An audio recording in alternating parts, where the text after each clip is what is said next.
All right, so the concern for tonight is going to be medications, pharmacology. So I'm just sharing from nursing.com the 50 most commonly prescribed medications, and so that's shared. And I think I'll probably send that out in an email as well after this. But it has a bunch of medications, and it's funny because I was teaching pharmacology last night, and a lot of these meds are actually on the test. So it's kind of good to see these medications here on this list. So that's one way that you can get the pharmacology in. Another way is if you're an auditory learner, I highly recommend this website. It is and I'm going to be sharing it in the chat as well. This is a great website for you to listen to, and it takes you medication by medication. It tells you the therapeutic use, the nursing considerations, the patient teaching, any diagnostic tests that you have to monitor if the patient is on this particular medication. So this is another great resource. I recommend having it on the background if you're, just washing dishes, folding laundry. It's really great. The repetition is going to be awesome for you. So definitely take a look at that, and I put the link in the chat. Any questions so far? No. No.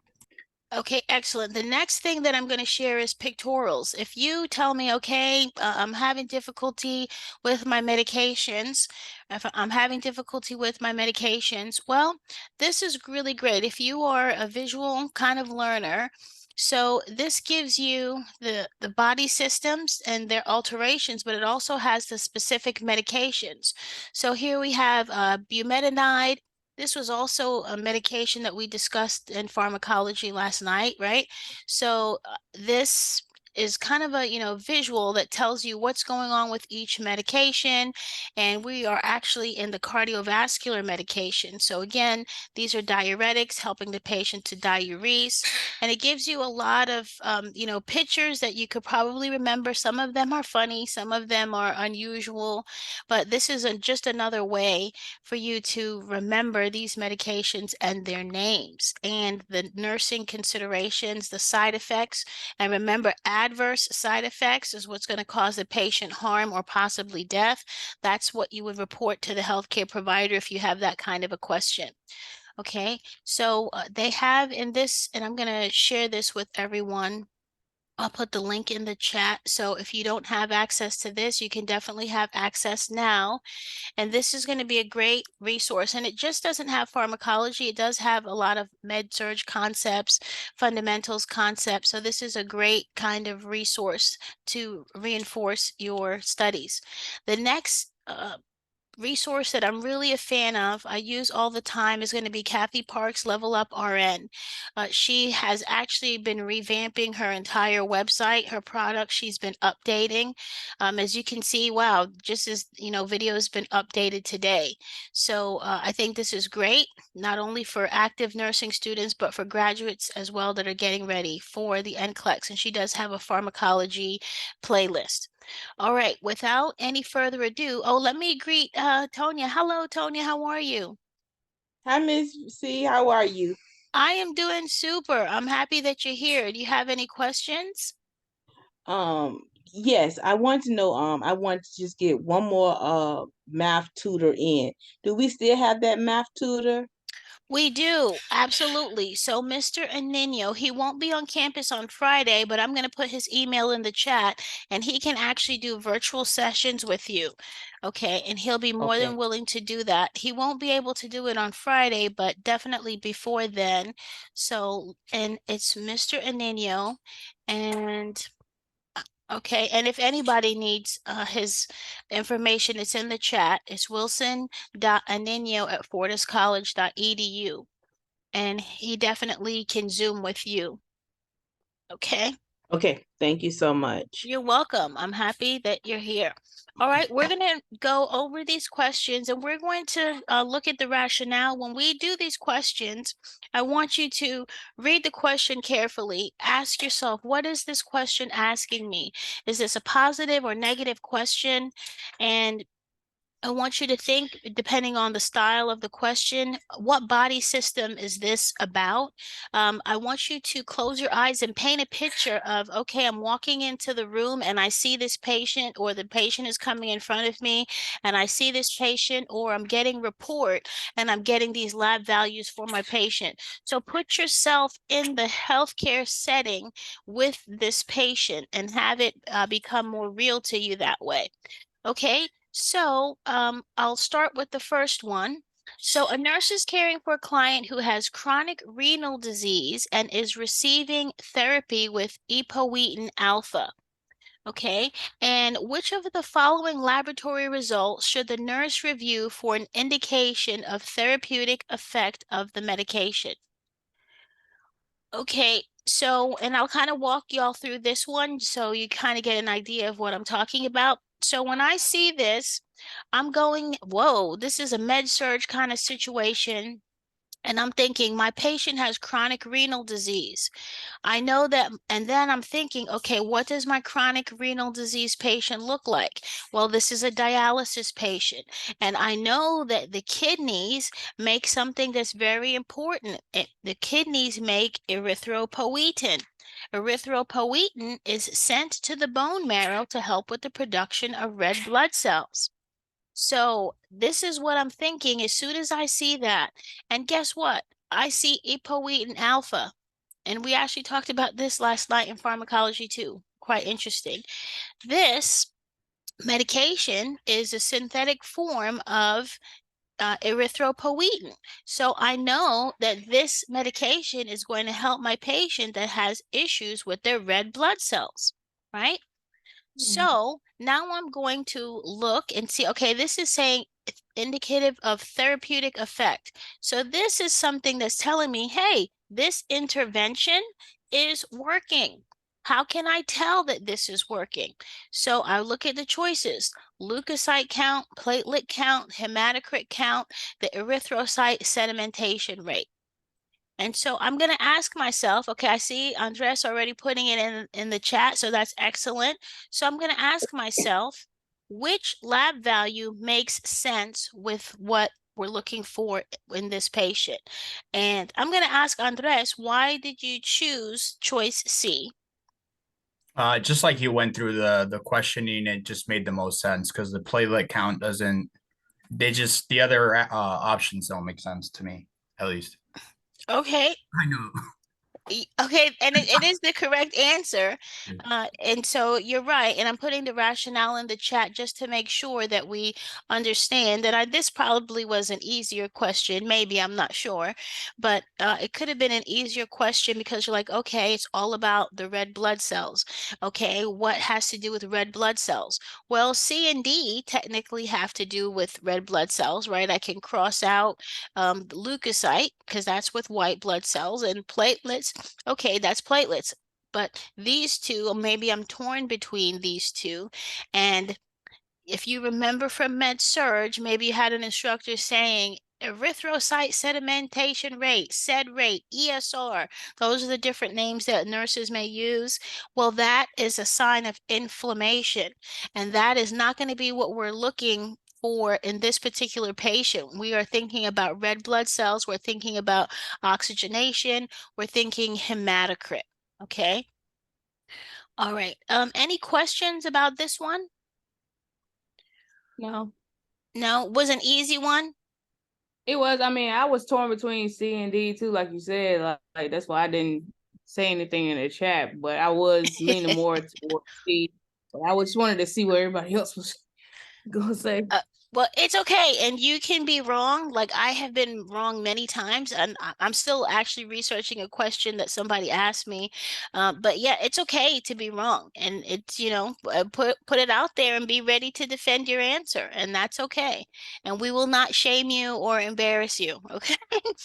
All right. What about you, Oh, Desiree?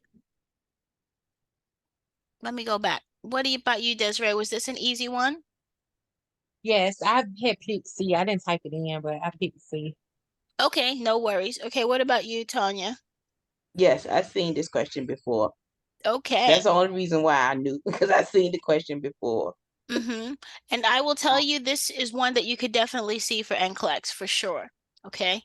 All right. All right. Let's go to question number 2. I'm going to have somebody volunteer to read this one, please. Okay.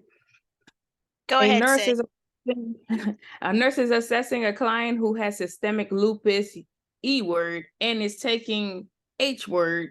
The No, nurse no. Hold on. You're a graduate nurse. You're getting ready to be working on me. I need you to be able to sound it out or even pretend to sound it out. All right. All right. A nurse is assessing a client who has systemic lupus erythema. Mycetes. Yeah, thanks, Tony.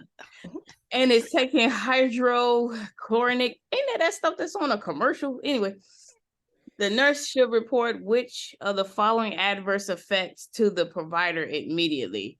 A, diarrhea, B, blurred vision, C, pruritus, and D, fatigue. Okay. All right. So what's your thinking?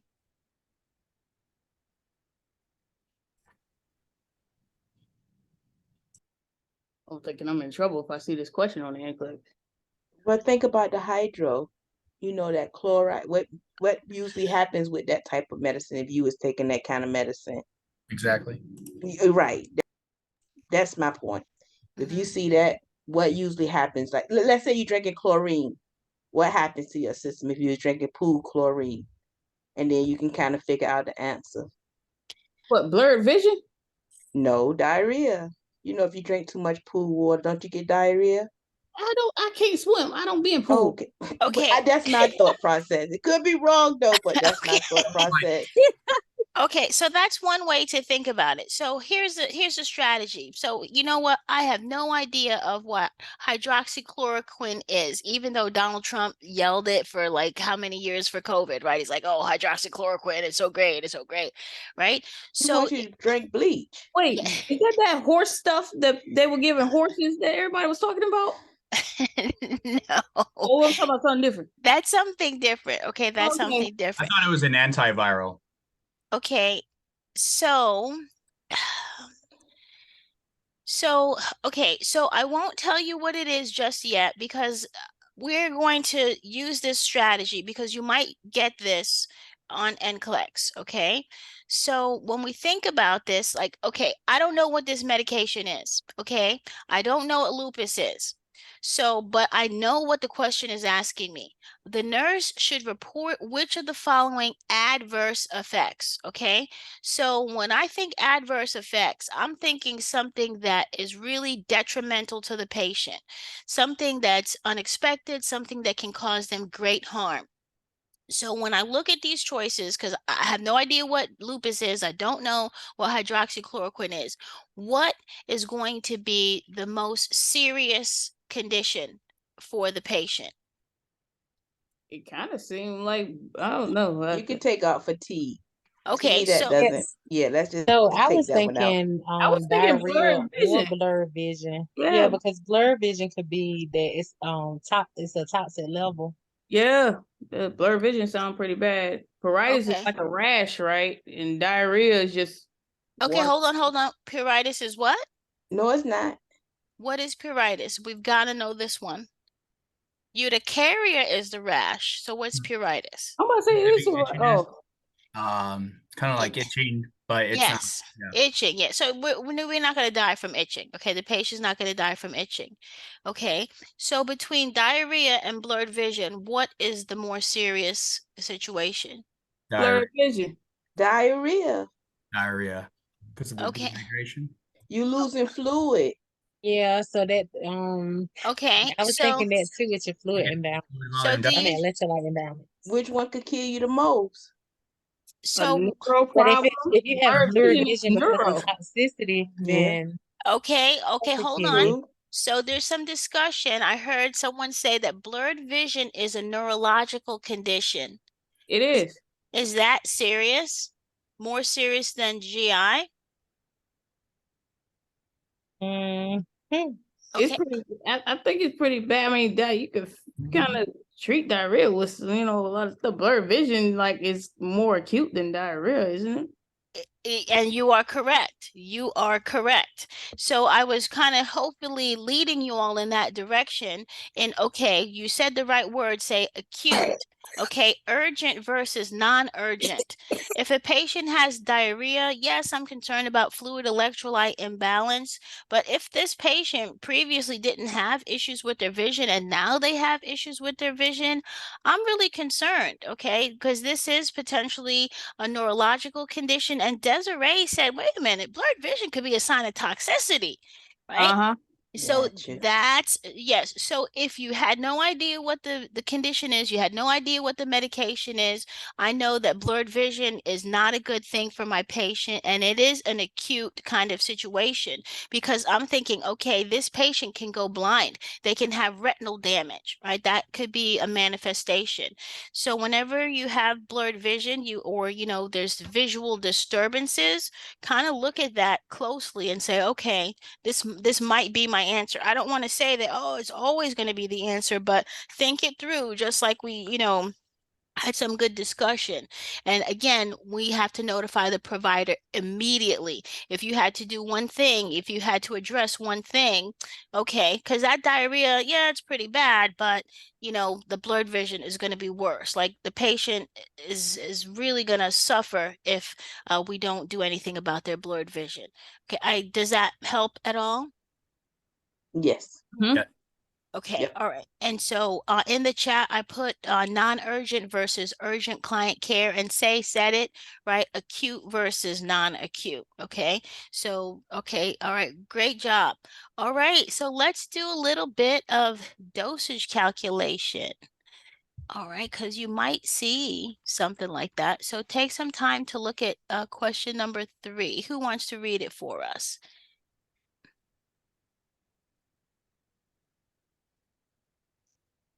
Nobody wants to read it. All right. So I, I'll try to let me just try to enunciate some stuff in my head before I read this. Okay. Oh, wait, hold on. Say, I'm sorry because I didn't give you a full definition of the conditions. I'm sorry. That's one of the things I wanted to do. And also, I would recommend if we're going through these questions and you're like, man, I don't know what this condition is, I'm going to briefly tell you about it. But also, that could be something for you to do to go to Kathy Park's Level Up RN and just listen to the video so you can get a little bit more detail because these are things that you could see again. Okay. And that's really a good strategy too when you're doing questions on your own. If you don't know something, try to answer the question and then look it up to make sure that you have all the details. Okay, so systemic lupus erythematosus, that is going to be your lupus. And what goes with lupus? What are some of the classic signs? Spots on like the palms of your hands and stuff. You get like this it kind of looks like a rash under your skin. It's like real patchy. Okay, so you're heading down the right path. Whenever I think lupus, I think butterfly rash, right? That is one of the classic signs, butterfly rash on the face. Okay, and so this is an autoimmune condition, right? Lupus. And I'm concerned about this patient's being immune compromised. So everything that goes with all of those concerns, keeping things clean, sanitizing, keeping sick people away from them. That's really what I'm concerned about. I'm concerned about their lab values, specifically the white blood cell count, right? So all of those things should come into your mind when you think of this lupus patient.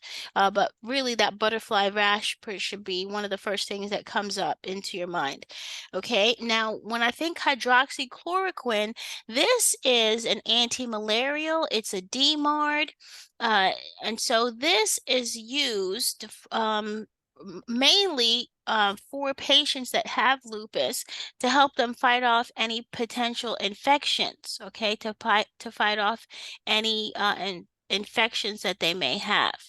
Okay, so and remember when COVID first came out, there was, hey, everybody take hydroxychloroquine, but the lupus patients were really having some issues because then there was a shortage and they need this to actually stay healthy, to stay safe, right? Yeah. Okay. All right. So that's all I wanted to say about that. So let's go to Say now. Thank you for your patience. So for question number 3. A nurse is preparing to administer cefalozolin IVPB over 20 minutes. Available is cefazolin 1 gram in 100 milliliters of dextrose 5% in water. The drop factor of the manual IV tubing is 15 drops per milliliter. The nurse should set the IV infusion to deliver how many drops per minute. Round to the nearest whole number. Use a leading zero if it applies. Do not use a trailing zero. All right, I'm going to give you all some time to kind of do that one.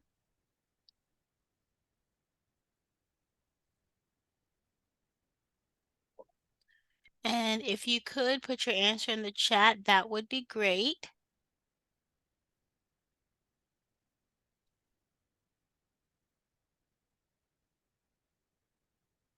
Okay, I see you. I see you. Okay.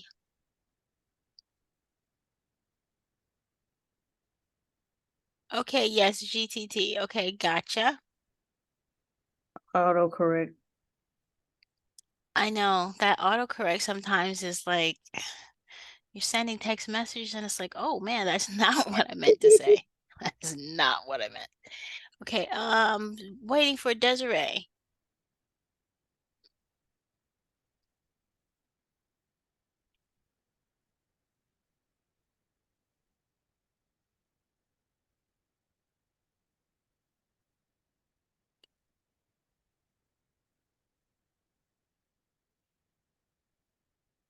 Okay, so all of you all got the correct answer. Was this an easy one? Yep. Okay, good. So it was an easy one. Okay, fantastic. All right, so I'm gonna go, I'm not gonna have you do any more because these are the same kind of problem. I'm gonna go to question number 8 now.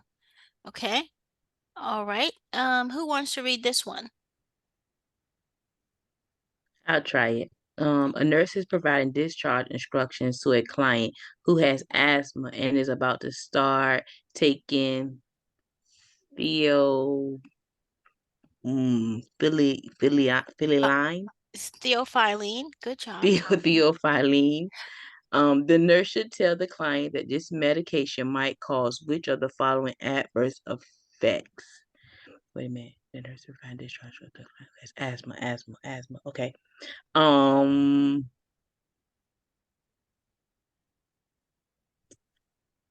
Adverse effect. Mm-hmm. I'm gonna put tachycardia. Okay, so Miss Tonia says tachycardia. And what's your reasoning for that? With with pharmacology, I always just try to look at the answer and pick the one that I think is the worst. But the person has asthma, so I don't know. I just try to pick the worst adverse effect. I don't know. Okay, I mean that's not a bad strategy. That's kind of what we did earlier, right? So that's good. Okay. Let me see, does anybody else have a different answer choice? I would say the same thing that Tanya's saying, tachycardia, because a lot of people with asthma are taking steroids. I don't know exactly what thiophyllene is, but I'm almost certain it's probably some steroid that open the lungs, and steroids make your heart race. Okay. Yeah. Okay. So you are thinking correctly to a certain extent, right? And so it's going to be of the methylxanthines, and so it is a bronchodilator. So it's not necessarily a steroid per se, okay? And so I did put a link in the chat. And so this medication, I think you should definitely know it for NCLEX. And like if you're in med surg, like this is not a bad medication to look up because this is one that's frequently seen as well. And so the correct answer is actually tachycardia. Okay. And so that's one of the side effects that you could face. So let's see, how can we use the visual aids to help us? Okay, so you're, waiting in line at the supermarket, or you're waiting for your child to get out of a karate class or something else. I thought I had one for theophylline, but I guess I don't. Um, I'm sorry, I thought I had one, but that's what you can do. You could also search for it as well. Theophylline. Oh, I have to spell it right first. I have to spell it It's okay. correctly. I couldn't say it. Yes. All right. So we put that. Okay. And then this is one thing that could kind of help you search through.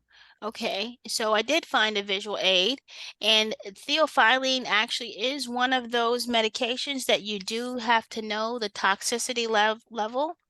So let me just go on a quick sidebar real quick. So the ones that you have to monitor are going to be digoxin, which is there on this pictorial, lithium, which is there, phenobarbital is another one. It's not on this particular pictorial, theophylline, and then phenytoin. Those are, how many is that? 5? Yes. 5 medications that you should be very familiar with.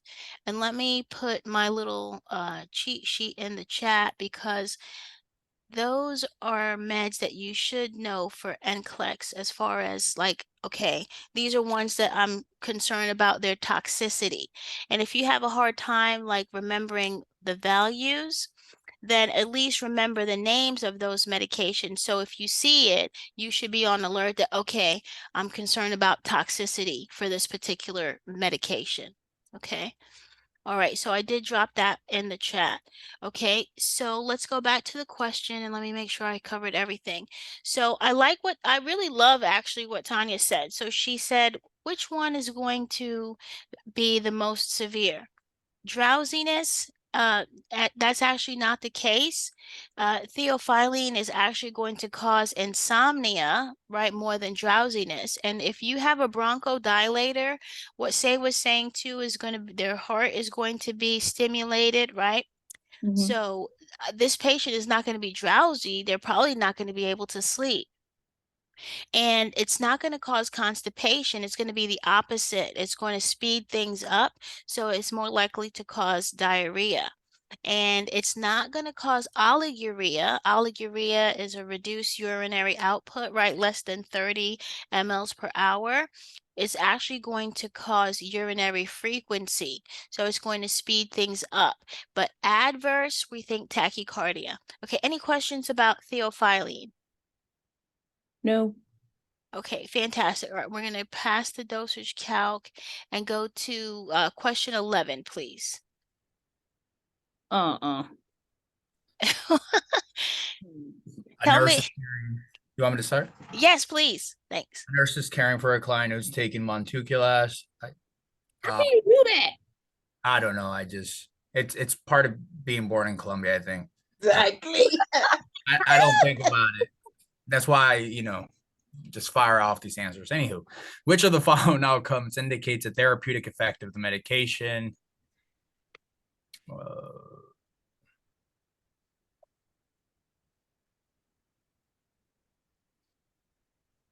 C. Okay, and so what's your reasoning for choosing C? So singular is usually prescribed to COPD patients, I would think, or patients who have trouble breathing. So, increased ease of breathing would be a therapeutic effect of the medication. So that's singular. Why don't they just say that? Because, they just want it's like, ha ha.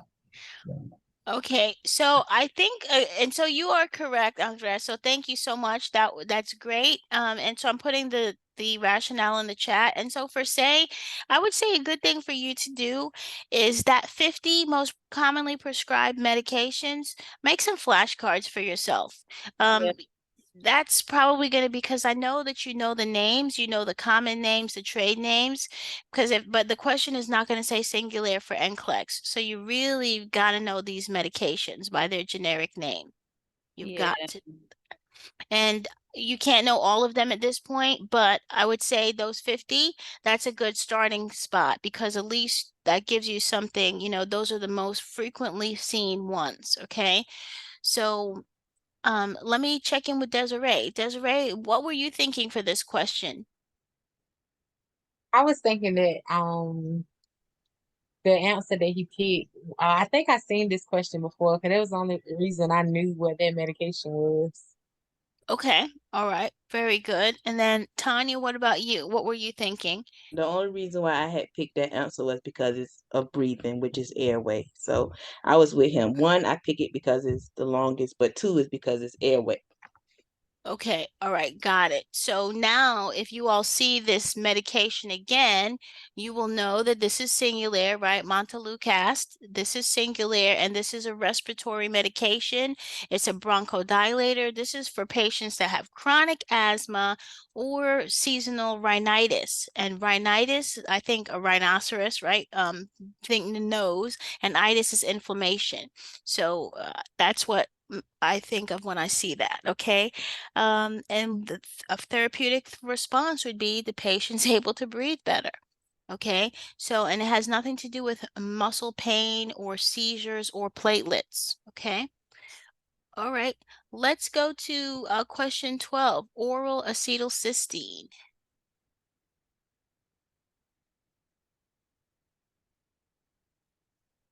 Not seen that medication before. I probably know what it is too. You should know this medication. Ain't that just aspirin? Isn't that, yeah, Yeah, Yeah. Tylenol, right? Yeah. Oh, Okay, wait, so let me, okay, I'm gonna put, while y'all are looking at this question, I'm gonna put the antidote list that I have because I feel like that might be something to review as well.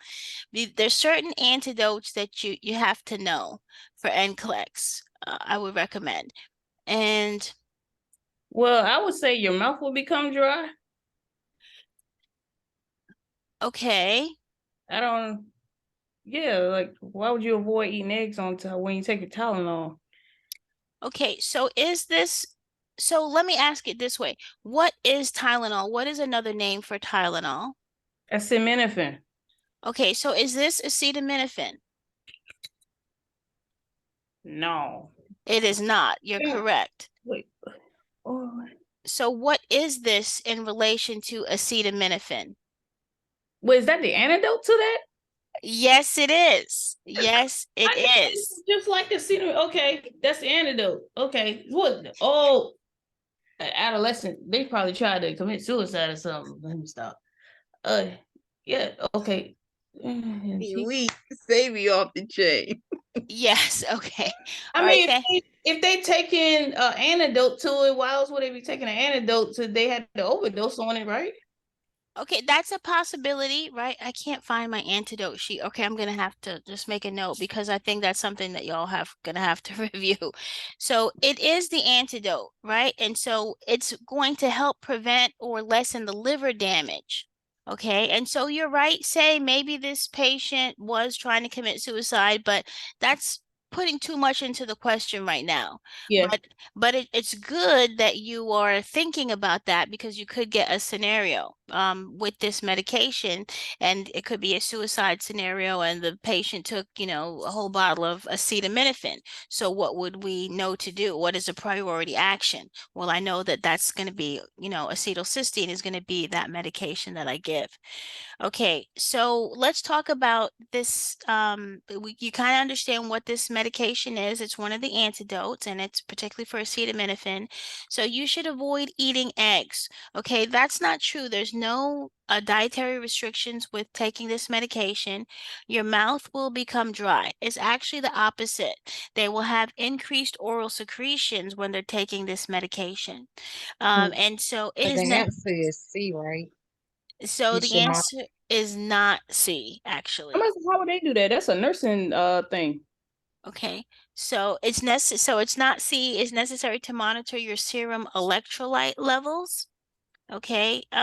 That's not what we're looking at. We're probably going to monitor their ABGs for this medication and pulmonary function. But the correct answer is D. Okay. And so this medication has, because of the sulfur, it has that rotten egg smell. Okay, and that is something that is particular to this particular medication. Okay, so the medication has a very unusual odor. Okay, so you see how we say things nicely to our patients, not like, oh, it's going to smell like rotten eggs, but it has an unusual odor. You don't say to your patient, oh, you're going to have some pain.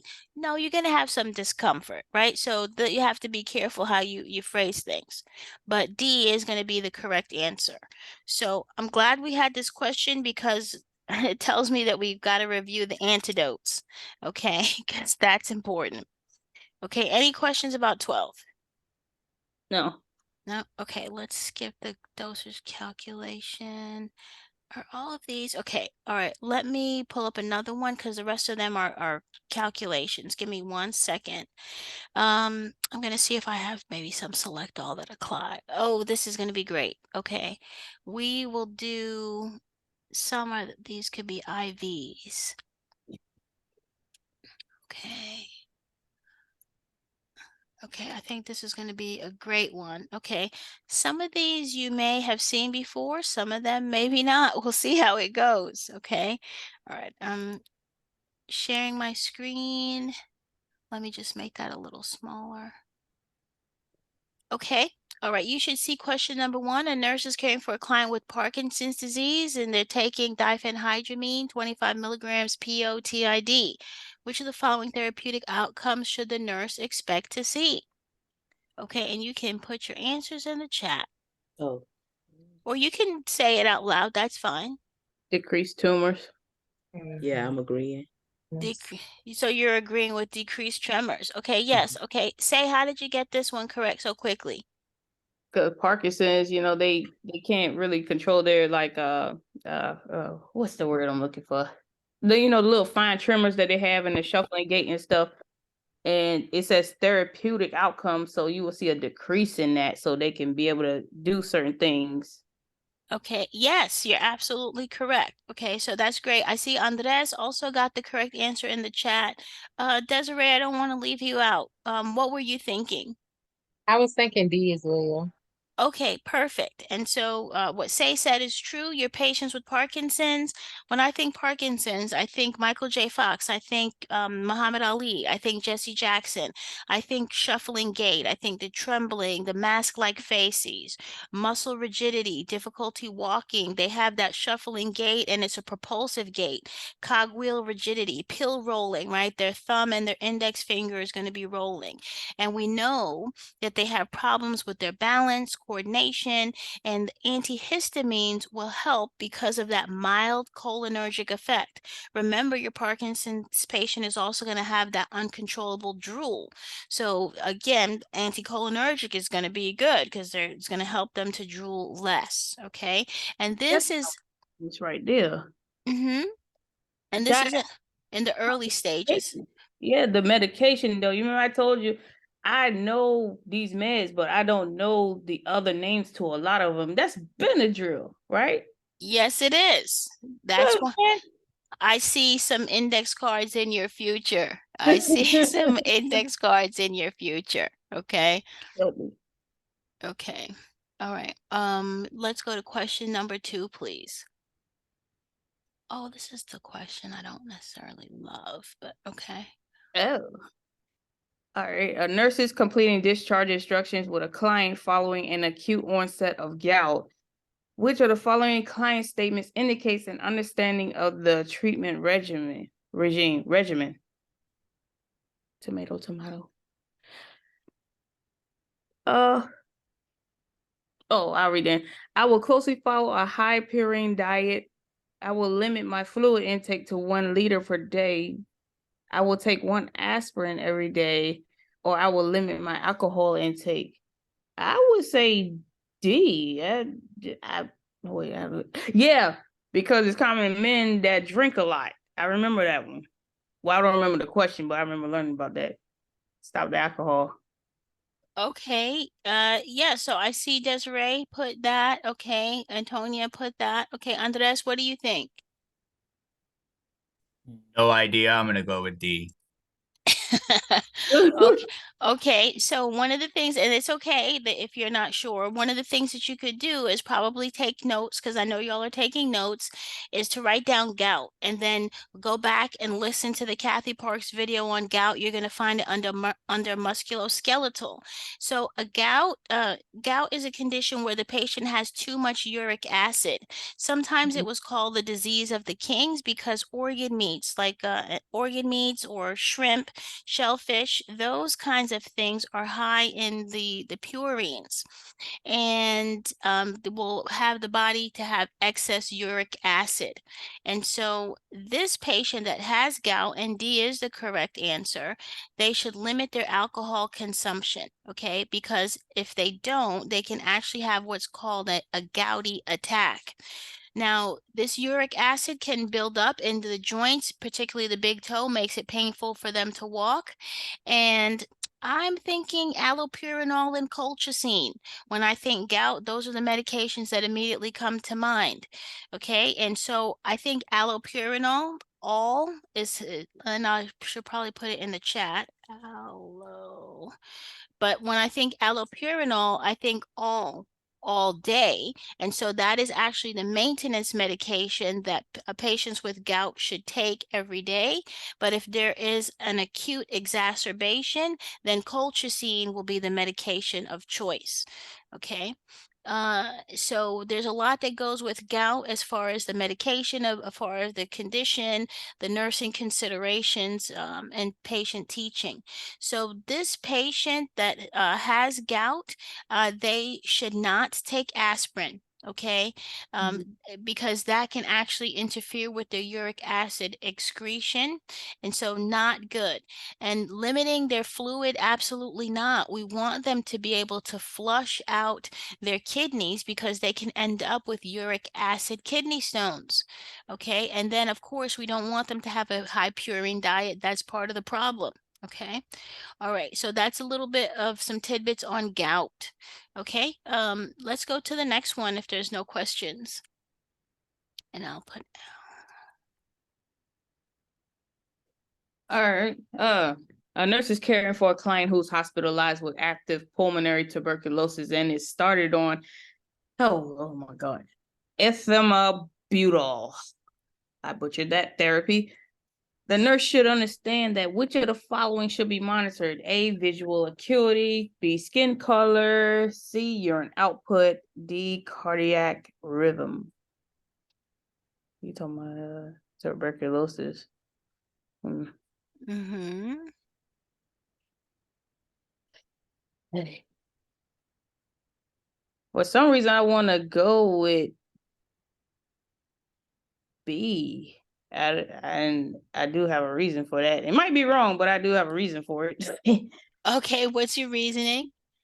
Skin color, like since they got tuberculosis and it's a lung issue situation, if the person really isn't breathing and they're started on that medication, you're looking for a cyanosis. I don't know if I said it right, but you're looking for signs that they're not getting enough oxygen.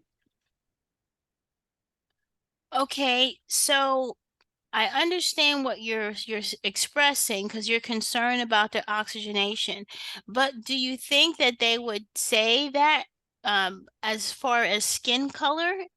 Do you think they would use that phrase, or would they say it in a different way?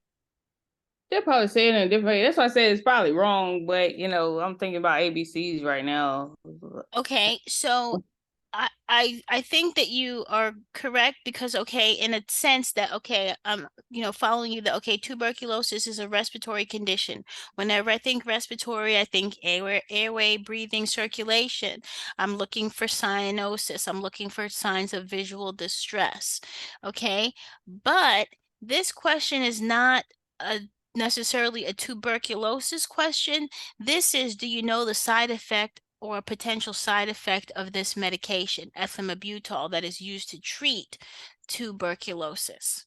Well, Okay. my second choice would be cardiac rhythm. That's the next thing I was looking at. Okay, and what's the rationale for that one? I have no idea. It just seems more serious than what. Well, yeah, it seems more serious than urine output and visual acuity. Okay. Know why? Okay, so I hear what you're saying. I think definitely write this down, this medication, because you're gonna have to look at it. And I see Andres has the correct answer. It's actual visual acuity. So when we think about tuberculosis, we have the acronym RIPE, and I can't, let me see if I could find that pictorial, but there's those medications are frequently seen. Let's see, here we go. So on the NCLEX. So if you're not familiar with these medications, or you may be familiar but you forgot because there's, so many medications, these are ones just to take a quick look at again, especially when we think the INH.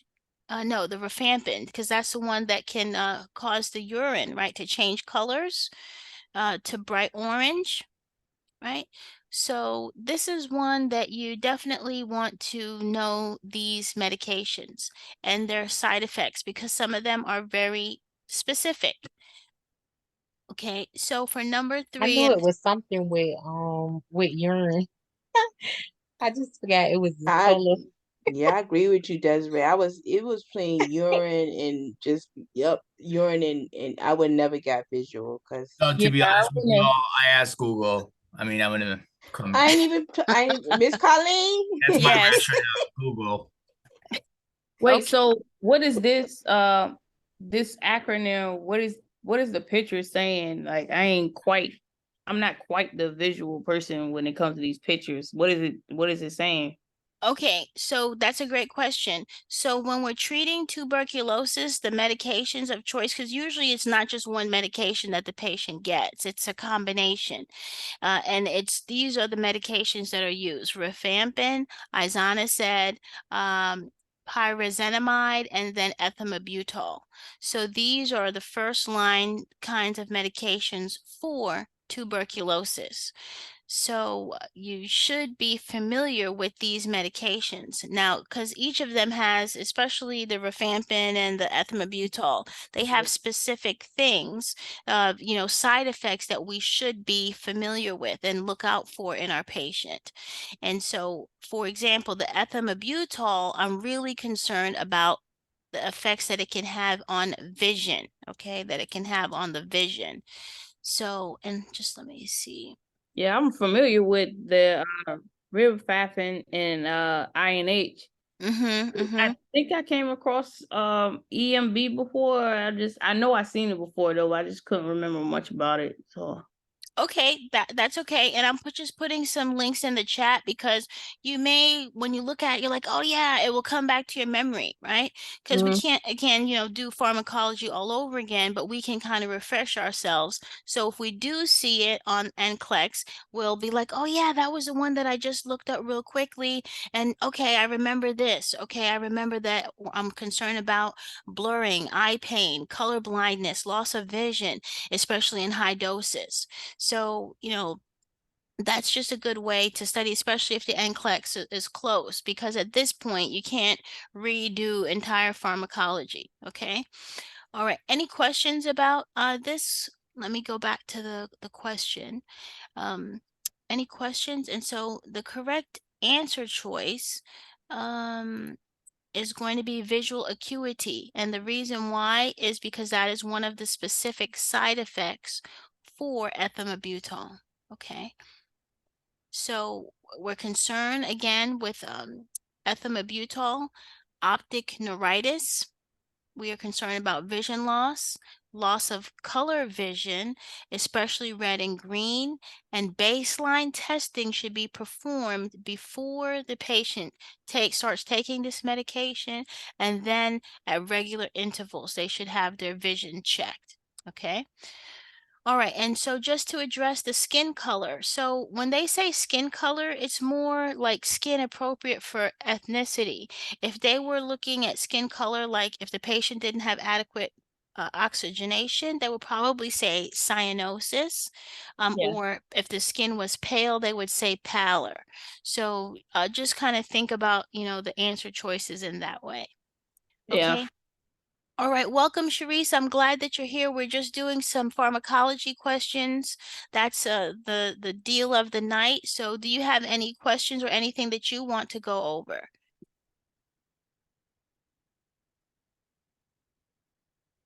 Okay, she might not be able to unmute. Okay, all right. Well, Yes. I'm sorry. okay, yes. Do you have any specific questions? You talking about as far as pharmacology? Just in general, anything that you wanted to go over. I was taking requests. Um, can you go with like the EKGs? Um, yes. Okay. And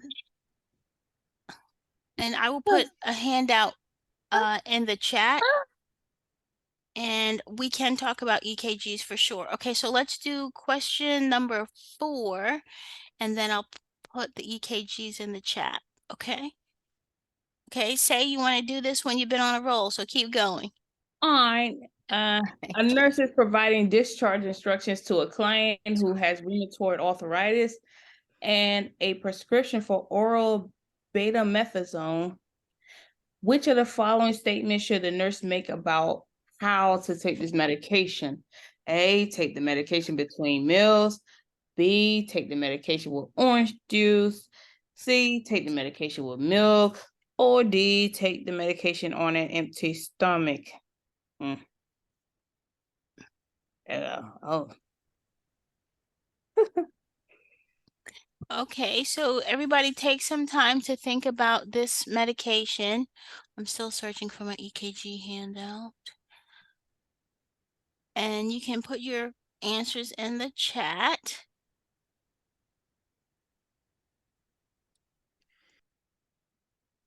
Ain't gonna lie, I have no idea. Like, hold on, beta is lungs too. Yeah.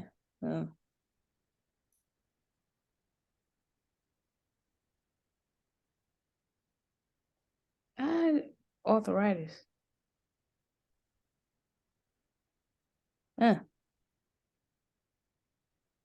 Oh Lord, baby Jesus with the sandals. All right, hold on.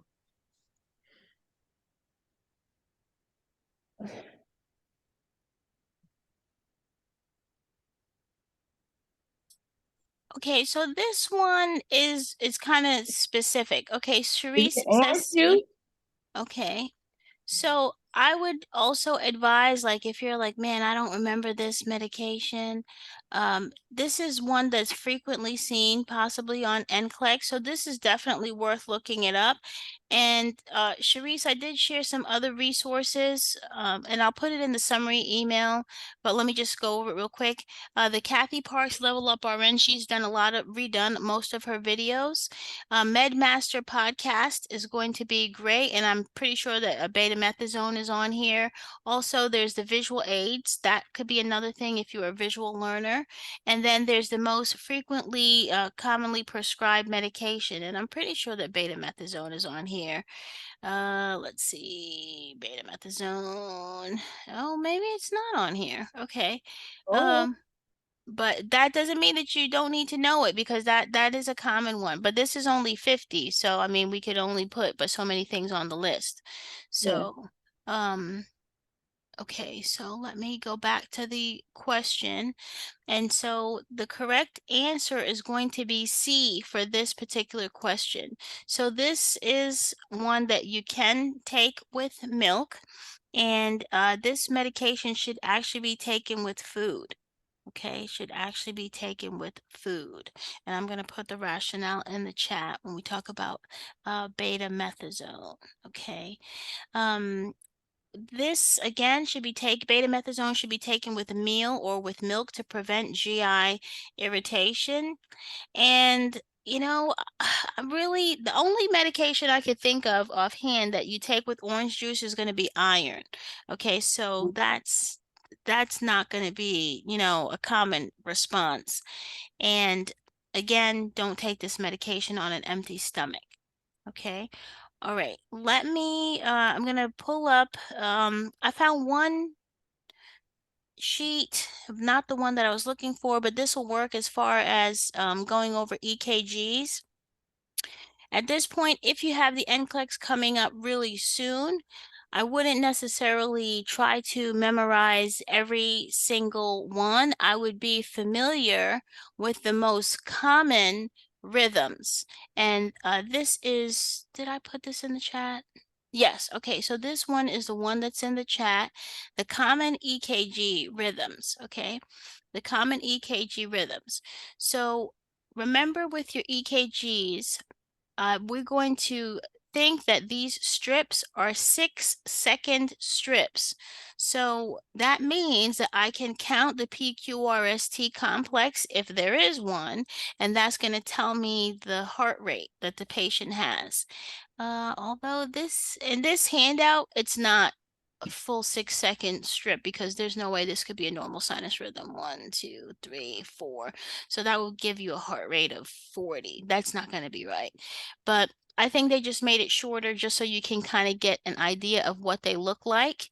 At this point, I would say be familiar with probably these because these are like the most frequently seen, like the top 10.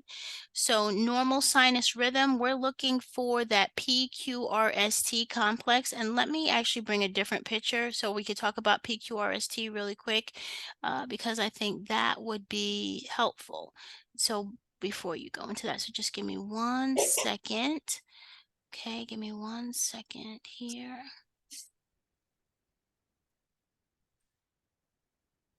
When we think about the PQRST, remember that each part of that complex actually means something. So that's how we can tell, is it something with the atria? Is it something with the ventricles? Okay, and where is my EKG picture? So I have a lot of favorite pictures that I use. Let's see.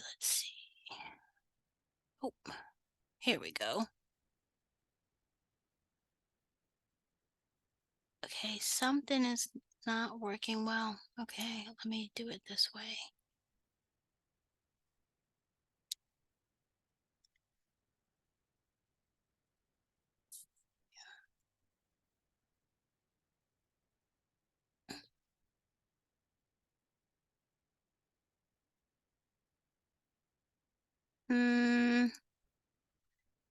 Okay, I'm just trying to find a picture that is going to actually be helpful. Okay, this might work for what we need. Okay, so let's take a look at this picture, and of course it becomes very tiny.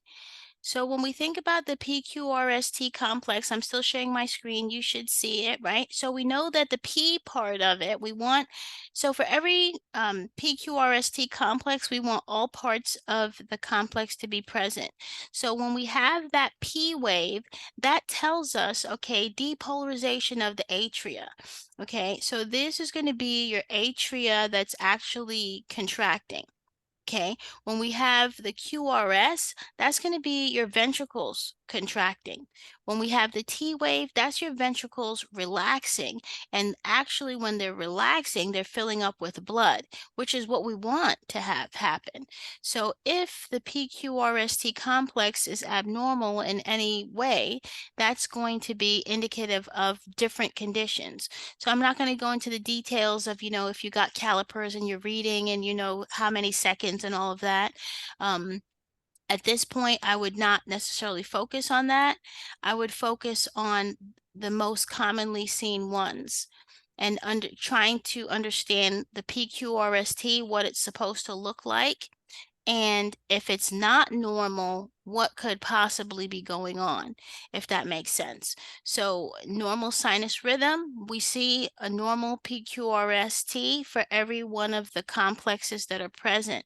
In sinus bradycardia, it's really it's slowed down, and it's going to be, of course, less than 60 beats per minute. Sinus tachycardia, we are going to have over 100 beats per minute.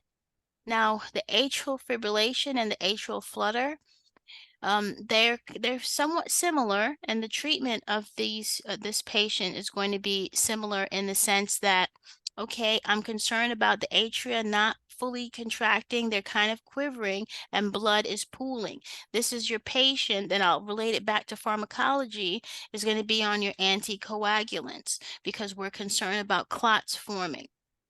Okay, now your patient with SVT, supraventricular tachycardia, this is now with the ventricles that are, they're really, beating really fast and they're not effectively beating.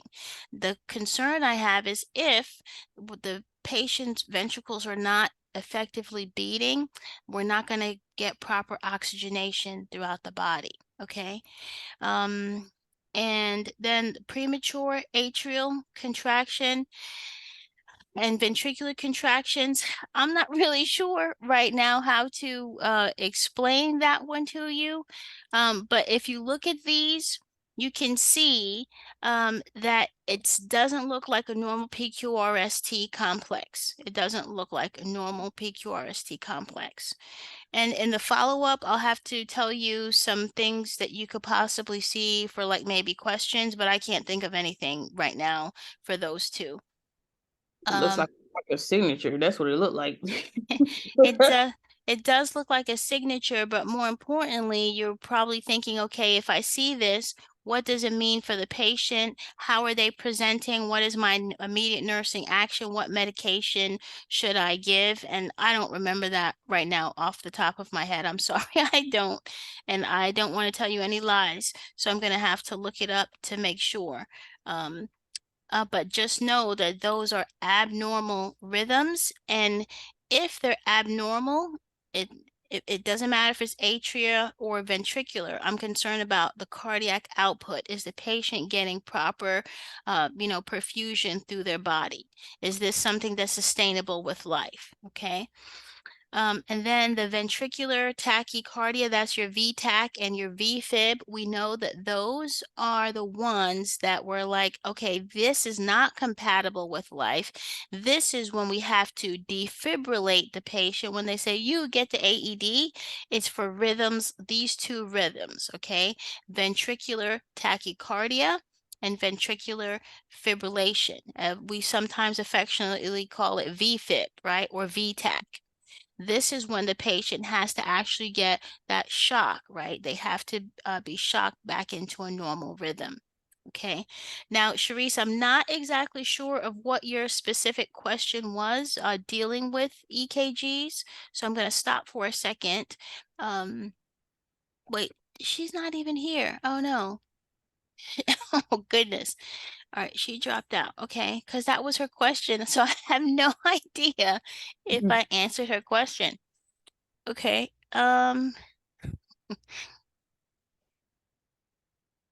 She's back. She must have Yeah, I got. think she's Yeah. back. All right. Yeah, I just let her and I just saw it when I stopped sharing. I was like, oh, she was in the waiting room. Okay. So Sharice, I'm sorry. I was explaining what I could answer, but what did you want to know about the EKGs?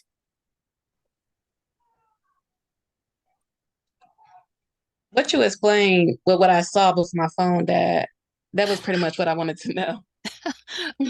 Okay, so you can also, this is being recorded. I think they reminded me to record, so you can go back. And also there's a handout that's there. And I have a more detailed handout, but if you're taking the NCLEX really soon, like within the next couple weeks, if you have time, look at it. But, I don't want you to get, bogged down into EKG because you could go down that EKG rabbit hole. So just trying to keep it in general terms. Okay.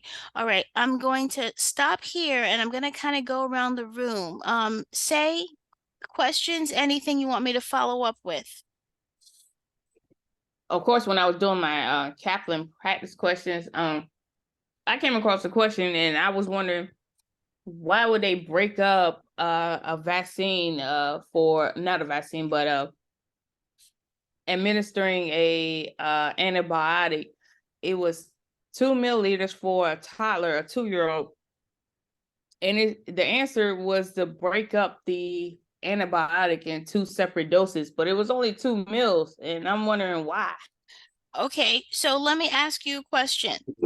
What kind of patient is this? Pediatric. It's a pediatric patient. And where do we administer pediatric medications? And that thigh muscle. Okay, so is there a limit in the amount of medication that we could administer in a particular muscle at a particular time? And this is where you say yes. And that, like, yeah, and that large of a muscle, like 2 mils is like, well, Okay, their leg is small, so so exactly. That's why I asked you what kind of patient is this? So yeah. there is, I think I have a sheet that tells you based on the patient, the pediatric patient, if it's an adult patient, there is a limit to how many mLs of medication we can give in a specific site. That is actually a thing that we have to be mindful of. So we can't, just, oh, it's 5 mLs. Yeah, let's just give it. The vastus lateralis is the biggest muscle. No, that's not the case, Mhm. especially for your pediatric patient. So I also kind of feel like you kind of knew the answer, like if you kind of talk yourself through it, like you kind of knew that already. Is that true? Yeah, once I started talking, but in the NCLEX, like if I talk out loud, I'm getting kicked out. So like I gotta figure something out with that because that's how I've been getting through a lot of my stuff if I talk to myself. Okay, so I think that's great to have that kind of dialogue. So yes, you can't be yelling out loud in the NCLEX because you'll probably get put out. But one of the things that you could do is your strategy is if you can use your inner dialogue, or if you speak, just move your lips but don't make any sounds. That could maybe be a possibility. I'm not really sure. But probably the best thing is to use, the voice in your head that says, okay, does this make sense? Is this safe? That's how you should approach it. Because I've seen a lot of students that do that talking out loud, and some of them move their lips, and then some of them they start whispering and they don't even realize that they're whispering. And I'm like, okay, I can hear you. So that means that other, people could hear you too. Yeah. So maybe that could be a strategy. So I would challenge you, say the next time you're going to do 10 questions, try to use that technique and be very mindful of it.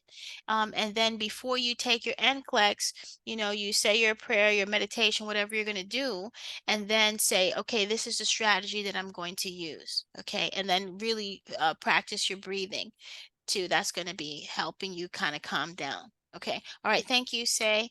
All right. Desiree. Yes, ma'am. Any questions? Oh, no, not at this time. Okay, anything you want to see for future or anything? I'm just making my rounds. Um, no, I think I'm pretty good. Okay, awesome. And I might be doing some Saturday sessions. I haven't decided yet. I have to figure out what's going on with the schedule. But okay. All right. Andres? No, I pretty much the exact same thing. Okay, gotcha. Okay, Tanya? No, I'm okay. Okay, and Charisse? I'm okay. Okay, fantastic. So Thursday, I will not have a session because I'm picking up simulation. We had lost an instructor, so I'm picking up on Thursday.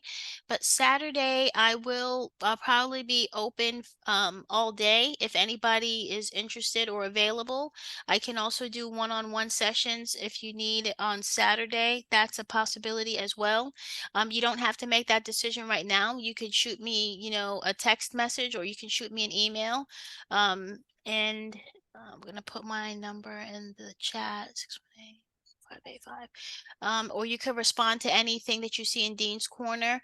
But I will be still doing Tuesdays. I'll continue for Tuesdays, and I will be also trying to get the med-surg students in, so we can kind of look at that as well. And on Saturdays, I'm gonna be trying to do some HESI reviews. So, but I'll keep posting everything in Dean's Corner, and I have some follow-up items for you all. And I'm going to stick around if anybody else has any questions, but thank you so much. And I want all of you to be successful. So reach out if you need any renewing of your resources, Kaplan, Hurst. If you need any of that, I can just shoot an email and get those resources renewed for you.